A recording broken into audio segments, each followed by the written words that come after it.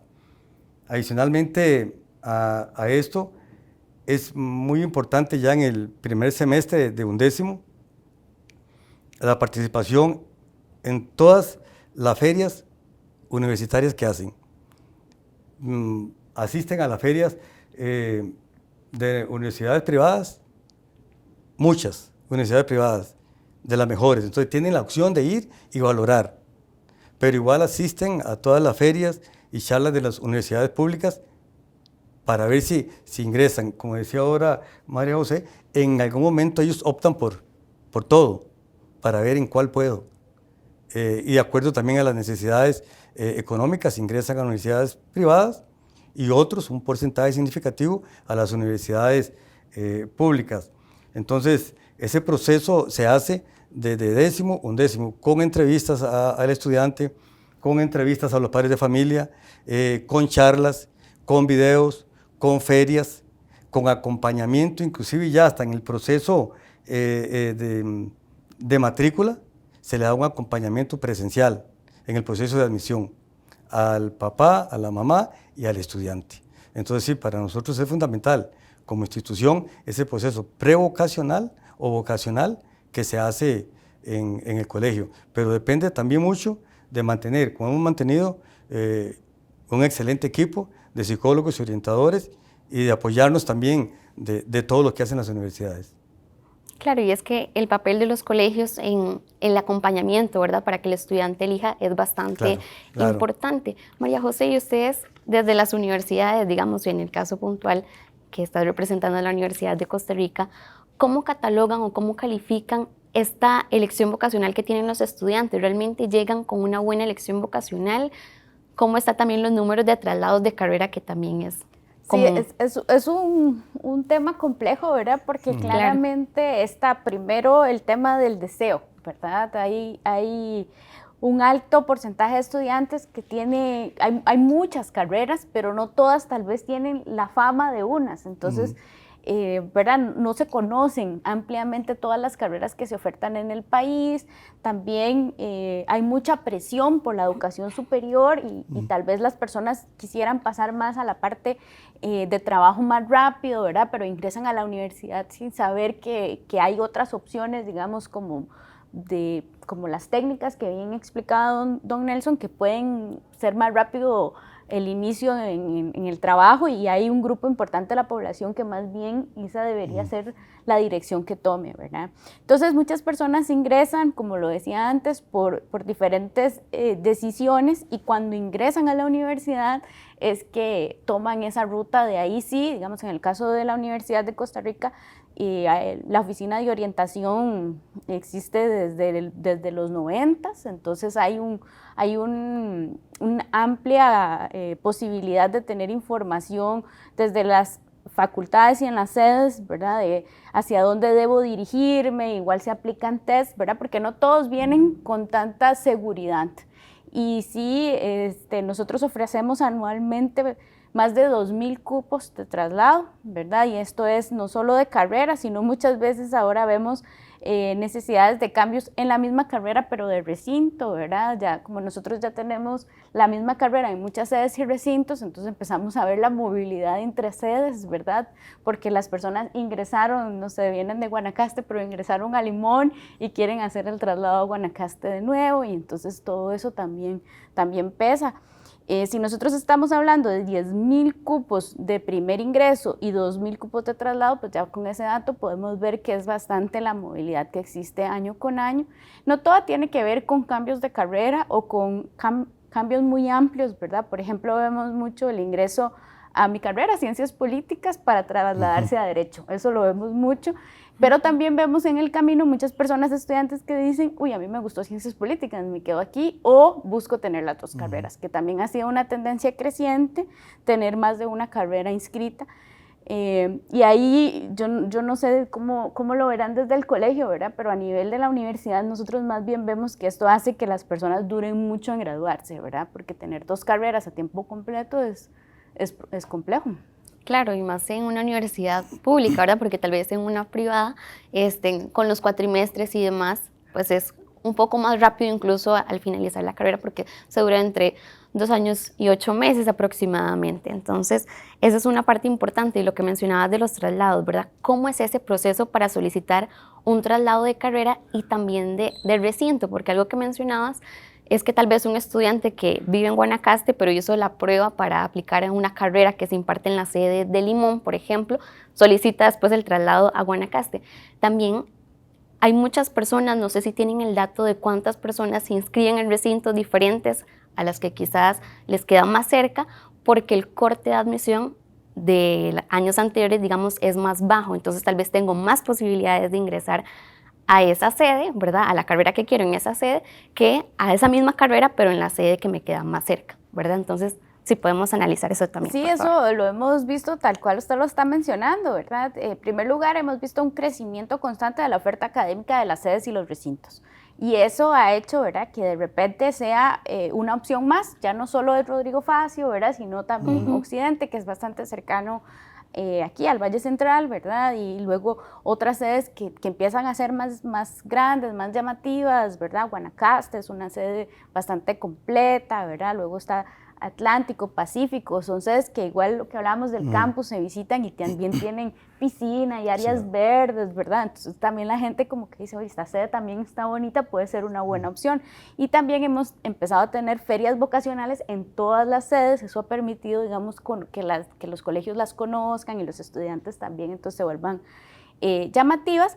La Universidad de Costa Rica ha tomado varias decisiones con respecto a admisión en los últimos años que han sido interesantes. Una fue quitar una nota mínima que existía antes, porque nos dábamos cuenta que precisamente en las sedes y recintos tal vez quedaban cupos sobrantes por ese límite de 400 que existía en la nota de admisión. Eso se quitó. Y claro, eso ha hecho que en algunas sedes el corte sea incluso menor a 400, en algunas carreras muy específicas. Eso es muy puntual, ¿verdad? No es la mayoría de las carreras, pero sí se observa. Y luego sí vemos esa necesidad de empezar a ver cómo me muevo. Hay varias formas en que las estudiantes lo pueden hacer.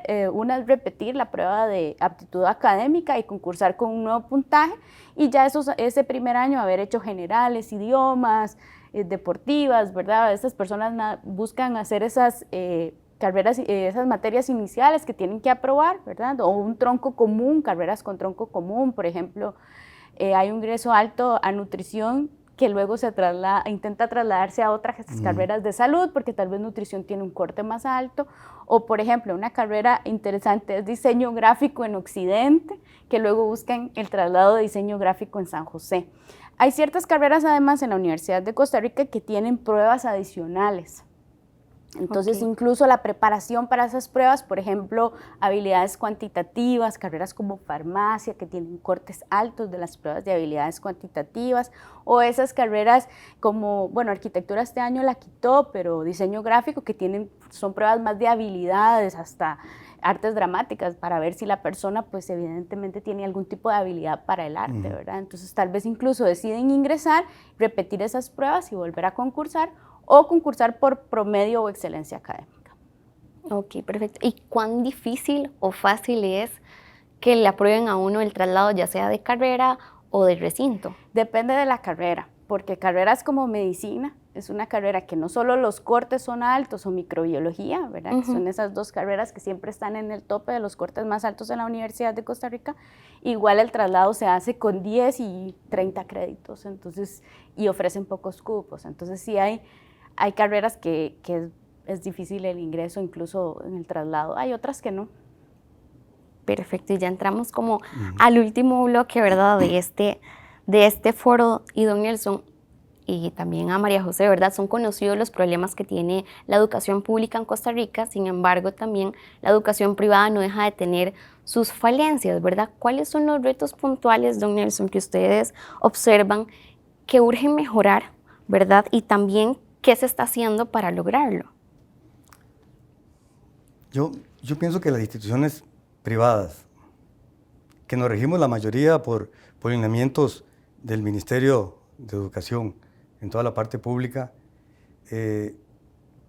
uno de los retos es, y si tan solo pudiéramos sumarnos verdaderamente, bueno, nosotros lo hacemos, a la transformación educativa, a la nueva política educativa que tenemos curricular, estaríamos logrando mucho, porque yo podría decir que de las transformaciones o políticas educativas que yo he vivido, este es mi curso lectivo número 50. Por consiguiente, le puedo hablar de muchas transformaciones, que no le voy a hablar ahorita, obviamente, por razones obvias, pero desde del Plan Nacional Educativo, el Lalo Gámez, de los años 70 para acá, y digo que una de las mejores es esta, transformación educativa. Entonces yo creo que los centros privados deberíamos sumarnos a esa transformación educativa direccionada a contemplar, centrada en la persona, con una evaluación centrada en competencias y habilidades, que hacia eso va el mundo, y con una estructura que favorezca siempre aprendizajes colaborativos. Entonces yo creo que por ahí tenemos nosotros que irnos como institución. Aparte de eso, las instituciones privadas tenemos que seguir gestionando, como le decía al inicio, un excelente servicio al cliente, ir mejorando el campus educativo, que en el caso nuestro se está pensando ya, o ya se compraron 2 terrenos más al costado de Nueva Esperanza, y está pensando en más espacios para mejorar talleres, y bueno, más que pensar en que nos quedemos sin matrícula, es más bien estamos preparándonos en ese sentido. No podemos quedarnos con lo que tenemos.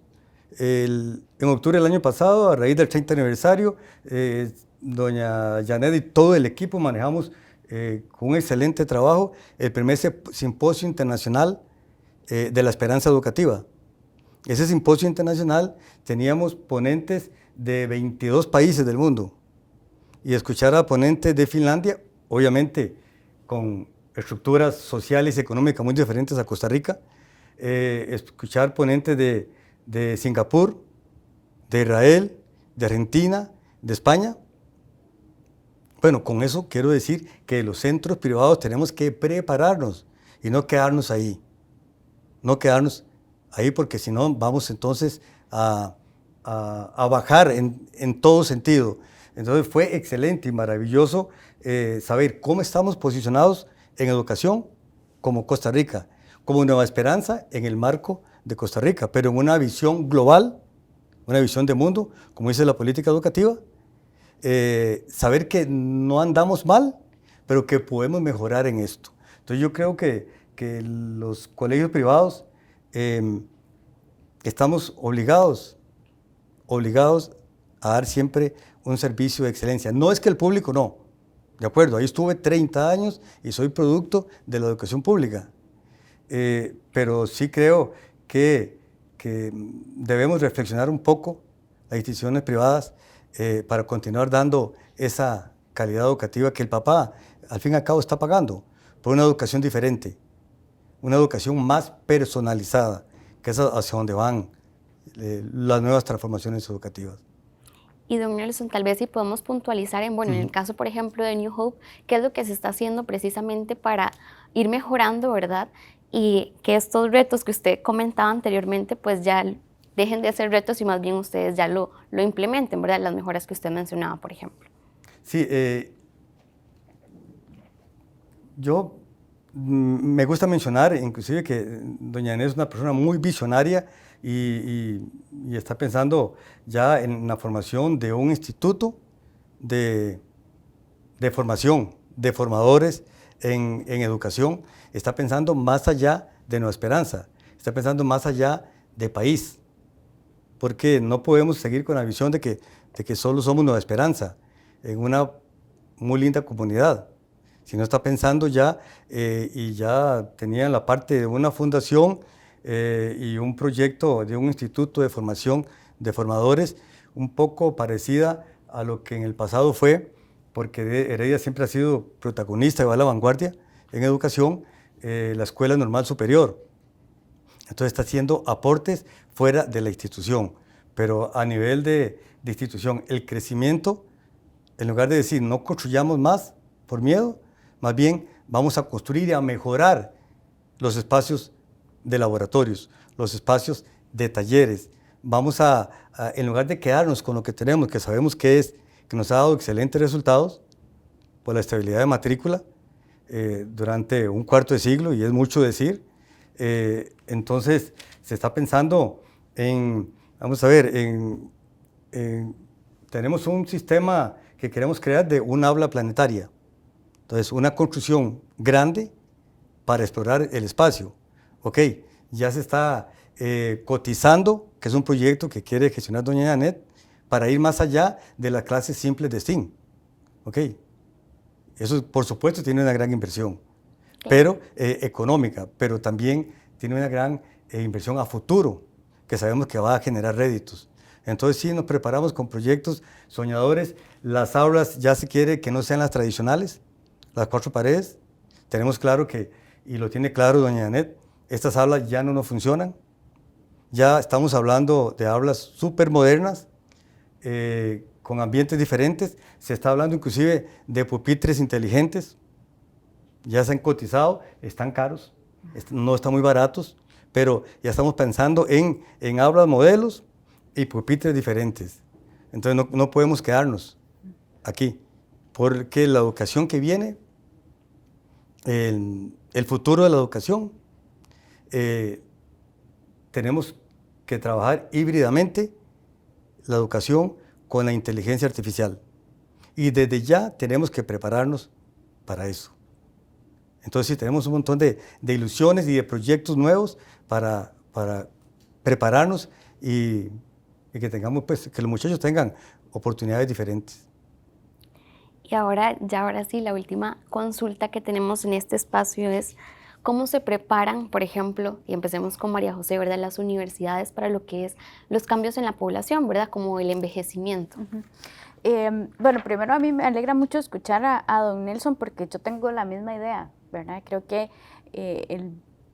para el país es importante que nadie se quede atrás, ¿verdad? Un país desarrollado implica que todas las personas podemos aportar y que todos los sectores pueden colaborar para el desarrollo de esta nación, y que eso implica, ¿verdad?, también apoyar desde lo público y lo privado, generar muchas más alianzas e impulsar a aquellos pues, que tienen las cosas más complicadas, ¿verdad? Yo creo que en general todos estamos en la misma lógica de tener un país donde quepamos todos y podamos aportar de una forma integral.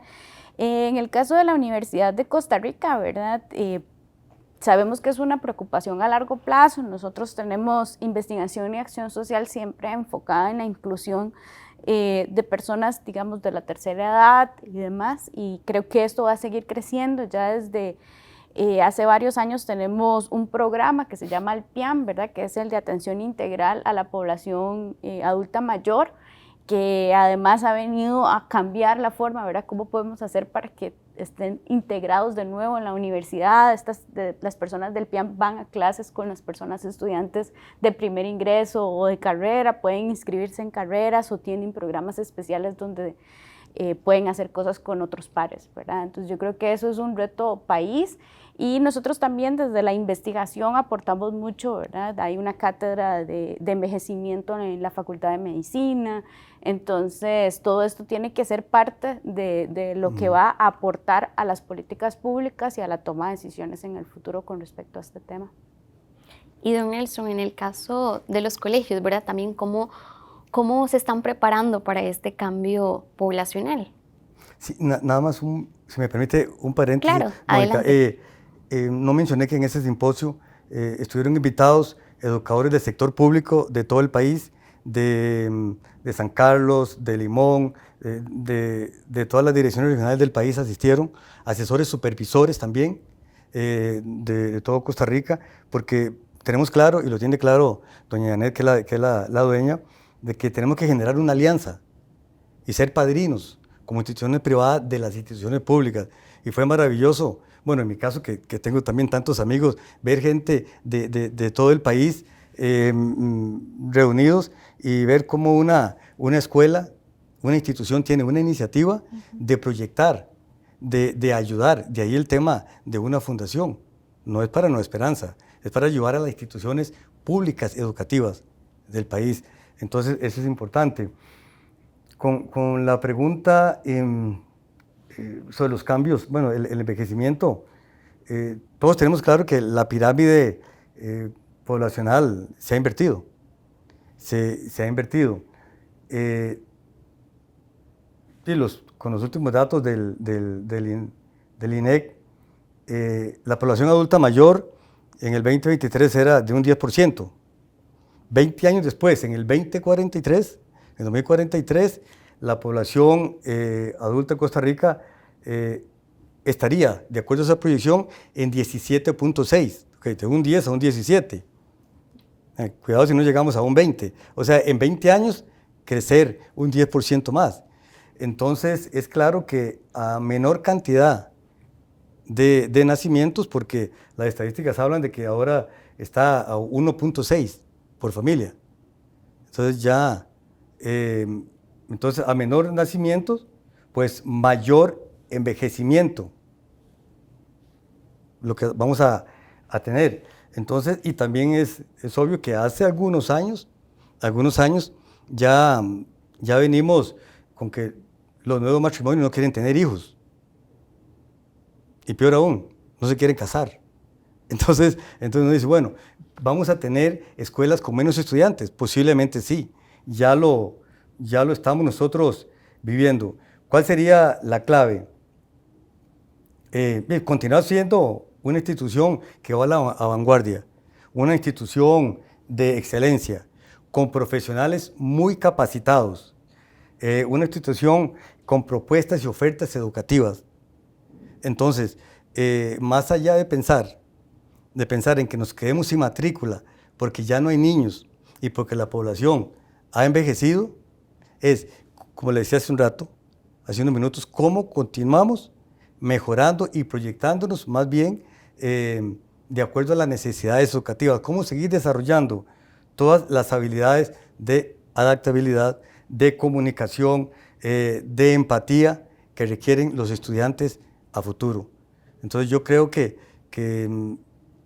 no es un tema que tengamos que pensar en qué hacer más adelante, es qué hacemos hoy, porque las escuelas privadas buenas, colegios de excelencia, como los dos nuestros, el Signo de Esperanza, las escuelas competitivas son las que en medio de la disminución de la matrícula de la población en general, del envejecimiento, van a subsistir. Y ya se está viendo. Escuelas privadas pequeñas van a tener que estar cerrando, porque no van a poder competir con escuelas de excelencia. Entonces yo creo que la clave es mantener la excelencia, porque las privadas que no se mantengan, de verdad, con el envejecimiento, al haber menos niños, se va a complicar. Yo tengo que estar en Nueva Esperanza, como decía, 20 años, y no he visto la matrícula bajar entre 1.100 y 1.300 estudiantes. Bueno, ya solo eso dice algo. A veces llegar a un tope de excelencia no cuesta, pero mantenerse durante 25 años con una población de más de 1.000 alumnos, de 1.100 a 1.300, ya nos dice bastante de que es una institución que, aunque disminuya la matrícula, estamos apostando porque se mantenga a lo largo. Perfecto, Nelson, muchas gracias por su comentario. Y ya para terminar, no sé si alguno quiere agregar algo a término de conclusión, tal vez algo que abordamos durante este espacio o alguna otra cosa que tal vez no les consulté, pero que les parezca relevante de mencionar. Sí, bueno, yo sí quiero agradecer al Financiero porque estas investigaciones que han estado realizando alrededor del tema de admisión ha generado mucha conversación alrededor de debates que en este momento son esenciales. El tema de la educación en este país en este momento es crucial y tenemos que poner los ojos en esto para mejorar a futuro, porque realmente nos conviene como país, nos conviene como instituciones públicas y privadas, como personas ciudadanas particulares, nos conviene que mejore la educación de este país y vaya enfocada para que el país se pueda adentrar en la realidad que viene, en resolver los problemas complejos que estamos viviendo en este momento con el agua, pero a nivel global tenemos guerras, tenemos calentamiento global, tenemos problemas que necesitamos que las próximas generaciones vengan a ayudarnos a resolver, y eso solo se hace con pensamiento creativo, crítico, capacidad de resolver problemas, habilidades de comunicación, y todo eso las nuevas generaciones tenemos puesta la esperanza de que ayuden, incluso el tema del envejecimiento, bueno, de calidad, ¿verdad? Y que estos problemas les podemos dar vuelta, tenemos esa esperanza, pero solo lo podemos resolver en conjunto. Perfecto. Don Nelson. Por supuesto, igual que María José, agradecer la oportunidad de debatir de estos temas que nos apasionan y que algunos nos han apasionado medio siglo, como es mi caso, y también al Financiero, porque de alguna manera pues, nos ayudan a comunicar las cosas buenas que ocurren. Cuando el Financiero dice, es que estudiantes de Nueva Esperanza están 35 estudiantes e ingresan a las ingenierías de la UCR. Okay. Eso habla algo de la institución, o mucho. Cuando dice que tantos estudiantes, 16, entraron a Ciencias de la Medicina. Okay. Eso no todo el mundo lo sabe, pero con una comunicación, con un medio, entonces nos ayudan también a divulgar las cosas buenas. No, a modo de conclusión, nuestra preocupación como institución es el futuro, es cómo vamos a incursionar con éxito a todo el tema de la inteligencia artificial, de la realidad virtual que se viene, que ya algunos hablan de que en el 2036 ya no van a haber educadores ni maestros. Yo no lo creo tanto así, porque el robot va a sustituir al ser humano. Yo no lo pienso, porque desde mi perspectiva tendríamos que tener un algoritmo matemático, químico, no sé, muy especializado para que pueda sustituir las emociones. El robot podrá hacer cosas más rápido, pues no podrá abrazar con sentimiento. Entonces no lo veo como que sea tan rápido, pero sí el tema de prepararnos para un futuro para la educación del 2050, uno piensa que está muy lejos, y no. Ahora toda la inteligencia artificial tendremos que trabajar híbridamente. Habría que hacer un híbrido de lo que tenemos ahora con la inteligencia artificial. Entonces, aliarnos a esto para mejorar. Es claro que ahora el profesor no es ya el que enseña, porque ahí está el conocimiento y va a estar en todo lado el conocimiento. Eso es claro, pero no podemos dejar de lado toda la ayuda que nos pueda dar la parte digital, virtual, tecnológica, y muestra de eso fue los últimos años que tuvimos que trabajar desde la virtualidad. Entonces, estamos muy optimistas en la institución, muy contentos del aporte al país en términos de grandes profesionales y de contribuir al desarrollo de Costa Rica y de esta hermosa patria desde una de las profesiones más lindas, más nobles, de la madre de las profesiones, porque todos hemos pasado por ahí, que es la educación. Y bueno, así llegamos al final de este foro. Agradecemos nuevamente al Colegio New Hope por el patrocinio de este espacio. También le damos las gracias a María José y a don Nelson por habernos acompañado. Muchas gracias a ustedes y gracias a todos los que sintonizaron este espacio. Los esperamos en próximos foros del Financiero. Hasta la próxima.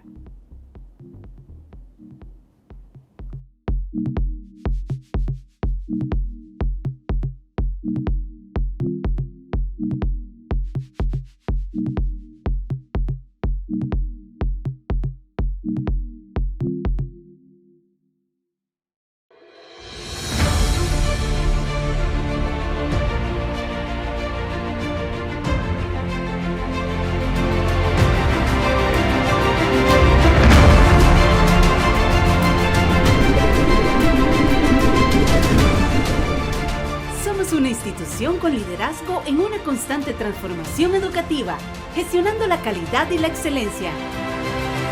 Nueva Esperanza, un lugar para mentes sin límites.